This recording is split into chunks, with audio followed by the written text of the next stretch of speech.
Welcome to the Slop Temple. We pray this video helps. You begin by picking a no-code chatbot builder that fits your goal. Make sure it supports integrations you need.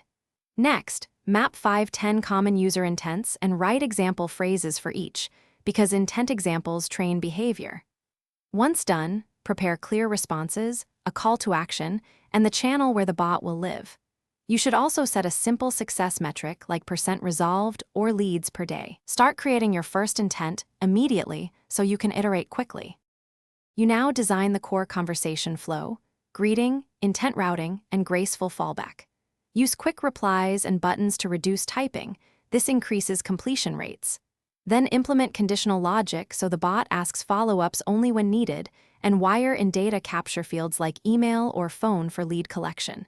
Make sure to test branching for at least 3 common scenarios because gaps show up there. Finally, connect a test channel and run rapid cycles of interaction till you're ready to launch to a single channel and invite a small beta group. Observe real conversations to collect issues. Monitor logs for intent accuracy, repeat queries, and where users drop off because that tells you what to change. When problems appear, first simplify ambiguous prompts, then close any looped flows and add missing intents or synonyms. Make sure to iterate quickly, deploy fixes, retest with users, and gradually expand channels once your resolution and satisfaction metrics improve. Thanks for watching. Consider subscribing if we helped you.